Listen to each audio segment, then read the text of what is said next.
Morning class. कैसे हैं आप सब लोग? आई होप आप सब लोग ठीक होंगे। आज हम क्लास 6 का चैप्टर नंबर 3 पढ़ेंगे, नादान दोस्त। इसके कवि कौन है? इसके कवि है प्रेमचंद्र। ठीक है, तो भैया नादान दोस्त की कहानी है, चैप्टर है, पार्ट है, तो वो बनी से पढ़ते हैं कि क्या बोल रहा है ये चैप्टर। ओके। केशव के घर कार्निस के ऊपर एक चिड़िया ने अंडे दिए थे। केशव और उसकी बहन शाम दोनों बड़े ध्यान से चिड़िया को आते जाते देखा करते थे। सवेरे दोनों आंख मलते कार्निस के सामने पहुंच जाते और चिड़ा और चिड़िया दोनों को वहां बैठा पाते।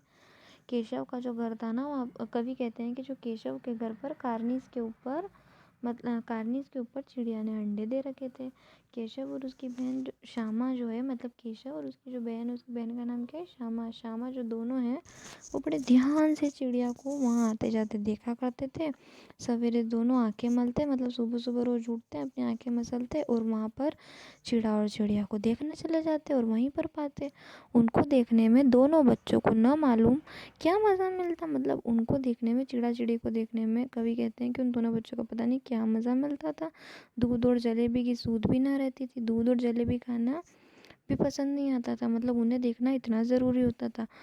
और दूध जलेबी की कोई सूध नहीं, मतलब ना कोई खाने ना पीने की किसी चीज़ की सूध नहीं रहती थी। दोनों के दिल में तरह तरह के सवाल उठते रहते थे। जो भाई बहन थे ना, उनको चिड़ा चिड़ी को देखकर बहुत सारे सवाल उठते रहते थे मन में कि अंडे कितने बड़े होंगे, किस रंग के होंगे, कितने होंगे, क्या खाते होंगे, उनमें से बच्चे किस तरह से निकल के आएंगे, बच्चों के पैर कैसे निकलेंगे, घोंसला कैसा है। लेकिन इन बातों का जवाब देने वाला तो कोई था ही नहीं। ना अम्मा को घर के काम धंधों से फुर्सत थी, ना बाबूजी को पढ़ने लिखने से, मतलब पिताजी को पढ़ने लिखने से फुर्सत नहीं, और अम्मा को, उनकी माँ को घर के काम से फुर्सत नहीं थी। दोनों बच्चे आपस में ही सवाल जवाब करके अपने दिल को तसल्ली दे लिया करते थे। मतलब जो दोनों भाई बहन थे वो आपस में एक दूसरे से सवाल जवाब कर लेते थे और एक दूसरे को तसल्ली दे लिया करते थे, समझा लिया कर लेते थे। श्यामा कहती थी कि क्यों भैया, बच्चे निकल कर फुर्र से उड़ जाएंगे। तो केशव विद्वानों जैसे गर्व से बोलता कि नहीं रे पगली, पहले पहले पर निकलेंगे, बगैर पैरों के कैसे उड़ेंगे। मतलब जो उसकी बहन थी वो पूछती थी कि बच्चे निकल कर क्या उड़ जाएंगे हवा, मतलब आसमान में। तो केशव है वो बताता था उसे, उसी बहन को बोलता था कि पहले तो इनके पर आएंगे ना, बिना पर के कैसे उड़ेंगे ये। फिर श्यामा बोलती कि बच्चों को क्या खिलाएगी बेचारी। केशव इस पेचीदा सवाल का जवाब कुछ ना दे सकता था। इस तरह 3-4 दिन गुजर गए। दोनों बच्चों की जिज्ञासा दिन पर दिन बढ़ती जा रही थी। अंडों को देखने के लिए वे अधीर हो रहे थे। उन्होंने अनुमान लगाया कि अब ज़रूर बच्चे निकल आए होंगे। बच्चों के चारे का सवाल अब उनके सामने आ खड़ा हुआ। मतलब जो श्यामा ने उसके भाई से पूछा था, क्वेश्चन करा था कि बच्चों को क्या खिलाएगी बेचारी, मतलब बच्चों को क्या खिलाएंगे। तो केशव इस बात का जवाब नहीं दे पाया था। अब उनके दिन पर दिन जिज्ञासा बढ़ती जा रही थी। चिड़िया बेचारी इतना दाना कहाँ पाएगी कि सारे बच्चों का पेट भरे, मतलब चिड़िया कहाँ से इतना खाना लेकर आएगी कि सारे बच्चों का पेट भर पाए। गरीब बच्चे भूख के मारे चू चू करके मर नहीं जाएंगे क्या। तो वो यूँ सोचते थे कि गरीब बच्चे हैं, मतलब गरीब बच्चे जो हैं वो भूख के मारे चू चू कर मर नहीं जाए। इस मुसीबत का अंदाज़ा करके दोनों घबरा उठे। इस मुसीबत का मतलब उन्हें लग रहा था कि कभी ऐसा हो गया, तो वो ये सोचकर बहुत घबरा रहे थे। दोनों ने फैसला लिया कि कार्निस पर थोड़ा सा दाना रख दिया जाए। श्यामा खुश होकर बोली, तब तो चिड़िया के चारे के लिए कहीं उड़कर न जाना पड़ेगा ना। उन्होंने सोचा कि कार्निस पर हम थोड़ा सा जो दाना है वो चिड़िया के लिए रख देते हैं। तो श्यामा खुश होकर बोलती है कि तब तो चिड़िया को चारे के लिए भी नहीं जाना पड़ेगा, मतलब चारा लेने भी नहीं जाना पड़ेगा, क्योंकि हम उसे दाना रख देंगे। तो केशव बोलता, नहीं तब क्यों जाएगी, है ना। केशव उसे ये बोलता है कि नहीं तब क्यों जाएगी चिड़िया। तो श्यामा बोलती, क्यों भैया, बच्चों को धूप नहीं लगती कि होगी। मतलब वो यूँ बोलती है उसके भैया से, सॉरी ब्रदर भी वही होता है, बट मैं हिंदी में आपसे इंग्लिश वर्ड यूज़ कर रही हूँ ना, इसीलिए सॉरी। तो वो अपने भैया से बोलती है कि बच्चों को धूप नहीं लगती, मतलब इन्हें धूप नहीं लगती होगी क्या, गर्मी लगती होगी ना दिन में। तो केशव का ध्यान इस तकलीफ की तरफ ना गया था। बोला, ज़रूर तकलीफ हो रही होगी, बेचारे प्यास के मारे तड़पते होंगे, ऊपर छाया भी तो कोई नहीं। केशव का ध्यान इस तकलीफ पर नहीं गया था, तो वो ये सोच रहा था कि बोला ज़रूर कि तकलीफ़ तो होती होगी यार, इन्हें बेचारे प्यास से तड़पते होंगे ऊपर धूप में भी, है ना, छाया भी तो नहीं रहती। आगे यही फैसला हुआ कि घोंसले के ऊपर कपड़े की छत बना देनी चाहिए। फिर उन्होंने सोचा कर घोंसले के ऊपर हमें एक छत बना देनी चाहिए, पानी की प्याली और थोड़े से चावल रख देंगे। प्रस्ताव भी स्वीकृत हो गया। उनने क्या सोचा फिर कि हम पानी की जो प्याली है उसमें पानी भर कर रख देंगे। दोनों बच्चे बड़े चाव से काम करने लगे। श्यामा माँ की आँख बचाकर मटके से चावल निकाल के लिए, मतलब जो श्यामा थी वो क्या करा, उसने उसकी माँ को बिना बताए, मतलब माँ से चुप चुप के चावल लेकर आ गई मटके से। ठीक है। केशव ने पत्थर की प्याली का तेल चुपके से ज़मीन पर गिरा दिया। केशव ने क्या करा, पत्थर की प्याली का तेल जो मतलब पत्थर की जो प्याली थी उसका तेल जो है वो चुपके से ज़मीन पर गिरा दिया और उसे खूब साफ करके उसमें पानी भर लिया। मतलब पत्थर की जो प्याली है उसमें तेल गिराया और उसे फिर खूब साफ करा, उसमें फिर अच्छे से पानी भरा। अब चांदनी के लिए कपड़ा कहाँ से लाए, मतलब छत ढकने के लिए कपड़ा कहाँ से लाए। फिर ऊपर बगैर छड़ियों के कपड़ा ठहरेगा कैसे, और छड़ियाँ खड़ी होंगी कैसे। फिर उन्होंने सोचा कि भैया लकड़ी नहीं लगाएंगे, छड़ियाँ नहीं लगाएंगे तो कपड़ा कैसे ठहरेगा, कपड़ा कैसे टिकाएंगे। फिर उन्होंने सोचा कि छड़ियाँ कहाँ से लाएंगे हम, है ना। तो केशव बड़ी देर तक इसी उड़ेद बुन में रहा। आखिरकार उसने यह मुश्किल की भी हल निकाल लिया। श्यामा से बोला, जाकर कूड़ा फेंकने वाली टोकरी है ना वो उठा कर ले आओ। अम्मा जी को मत दिखाना, मतलब माँ को मत दिखाना, जो कूड़ा फेंकने वाली टोकरी होती है ना वो उठा कर लेकर आ जाओ। श्यामा बोली कि वह तो बीच से फटी हुई है, मतलब बीच में से फटी हुई है, उसमें से धूप नहीं जाएगी क्या, उसमें से तो धूप लगेगी उन्हें। तो केशव ने झुंझला कर कहा, तो टोकरी तो ला, मैं उसका सुराख बंद करने की कोई हिकमत निकालूंगा, मतलब कोई हल निकालूंगा। श्यामा दौड़ कर गई और टोकरी उठा के ले आई। केशव ने उसके सुराख में थोड़ा सा कागज ठूंस दिया, मतलब वो बीच में जो छेद था वहाँ पर क्या लगा दिया, थोड़ा सा कागज लगा दिया।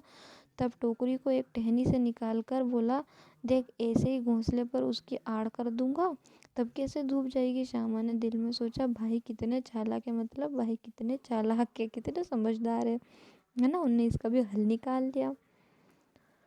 गर्मी के दिन थे, बाबूजी दफ्तर गए हुए थे। अम्मा दोनों बच्चों को कमरे में सुलाकर खुद भी सो गई थी, लेकिन बच्चों की आंखों में आजकल नींद कहाँ थी। अम्मा जी को बहलाने के लिए दोनों दोनों दम रोके आंखें बंद किए मौके का इंतज़ार कर रहे थे। जो ही मालूम हुआ कि अम्मा जी की आंखें लग गई है, मतलब, तो दोनों चुपके से उठे, धीरे से उठे, बहुत ही धीरे से दरवाज़ा खोले, चिटकनी खोलकर बाहर निकल गए। अंडों की हिफाजत की तैयारियां करने लग गए वापस से। केशव कमरे से एक स्टूल उठाकर लेकर आया, लेकिन जब उससे काम न चला तो नहाने की चौकी लाकर, जिस पे नहाते ना, जो पटिया होता है नहाने, पटिया बैठते ना, वो उठाकर लेकर आया। फिर नीचे वो लगाया, फिर डरते डरते स्टूल पर चढ़ा। देखो ये पटिया दिख रहा है ना, ये पटिया लगा के फिर डरते डरते स्टूल पर चढ़ा वो। श्यामा दोनों हाथों से स्टूल को पकड़े हुए थी। स्टूल चारों टांगों बराबर न होने के कारण जिस तरफ ज़्यादा दबाव पाता था जरा सा हिल जाता था, मतलब चारों जो स्टूल के कोने थे वो एक जैसे नहीं थे, तो उसके कारण क्या होता था, स्टूल कभी भी हिल जाता था, कभी राइट हैंड, मतलब कभी सीधी तरफ मुड़ जाता था, कभी ऊंधी तरफ मुड़ जाता था एकदम जोर से। तो इसने श्यामा ने अच्छे से पकड़ा रखा था उसे। उस वक्त केशव को कितनी तकलीफ उठानी पड़ती थी, उस वक्त मतलब केशव को कितना डर लग रहा था और कितनी तकलीफ भी हो रही थी उसे एकदम, कि कहीं स्टूल गिर जाएगा तो उसे लग जाएगी ना, यह उसी का दिल जानता था। दोनों हाथों से कार्निस पकड़ लेता और श्यामा को दबी आवाज़ से डांटता, अच्छी तरह पकड़, मतलब उसे श्यामा को बोलता है कि अच्छी तरीके से पकड़ स्टूल, वरना उतर कर तेरे को बहुत मारूंगा। मगर बेचारी श्यामा का दिल तो ऊपर कार्निस पर था। बार बार उसका ध्यान उधर चला जाता और हाथ ढीले पड़ जाते, मतलब श्यामा का ध्यान है बार बार ऊपर चला जाता कार्निस पर और उसके हाथ ढीले पड़ जाते, मतलब वो ज़्यादा, मतलब स्टूल को टाइट नहीं पकड़ती और बार बार सोच में पड़ जाती। केशव ने जो ही कार्निस पर हाथ रखा दोनों चिड़िया उड़ गई। केशव ने जब जैसे एकदम कार्निस पर हाथ रखा तो चिड़िया उड़ गई। केशव ने देखा कार्निस पर थोड़े तिनके बिछे हुए हैं, है ना, तो उन पर 3 अंडे भी पड़े हुए हैं, जैसे घोंसले उसने पेड़ों पर देखे थे, जिस तरीके से घोंसले उसने पेड़ों पर देखे थे वैसा कोई घोंसला नहीं है। श्यामा ने नीचे से पूछा कि बच्चे हैं भैया, तो केशव बोलता है 3 अंडे हैं, अभी बच्चे नहीं निकले हैं। श्यामा बोली, जरा हमें दिखा दो भैया कितने बड़े हैं। केशव बोला, दिखा दूंगा, पहले जरा चीथड़े ले आ, नीचे बिछा दूं। बेचारे अंडे तिनकों पर पड़े हुए हैं, मतलब बेचारे जो अंडे हैं वो तिनकों पर पड़े हुए हैं। श्यामा दौड़ कर अपनी पुरानी धोती फाड़कर एक टुकड़ा लेकर आई। केशव ने झुककर कपड़ा ले लिया, उसकी कई तह करके उसकी एक गद्दी बनाई। मतलब उसको बहुत बार अपन ये पलटते हैं ना, मतलब गोदड़ी जैसी बनाते हैं, उसको बहुत बार अच्छे से घड़ी करके उसकी एक अच्छी सी गद्दी बना दी और उन तिनकों के नीचे बिछा दिया। उस पर अंडे धीरे से रख दिए। श्यामा ने फिर कहा, हमें भी दिखा दो भैया। केशव बोले, दिखा दूंगा, पहले जरा वो टोकरी ला कर तो दे, ऊपर छाया कर दूं। श्यामा ने टोकरी जो है वो नीचे से थमाई और बोली, अब तुम उतर आओ, मैं भी तो देखूं, मतलब तुम उतर जाओ, मैं भी तो देखूं आपके कैसे क्या है। केशव ने टोकरी को एक टहनी से टिकाकर कहा, जा दाना और पानी की प्याली ले आ, मैं उतर आऊँ तो तुझे दिखा दूंगा। मतलब पहले दाना पानी लेकर आ जा, फिर मैं उतर जाऊंगा तो तुझे दिखा दूंगा।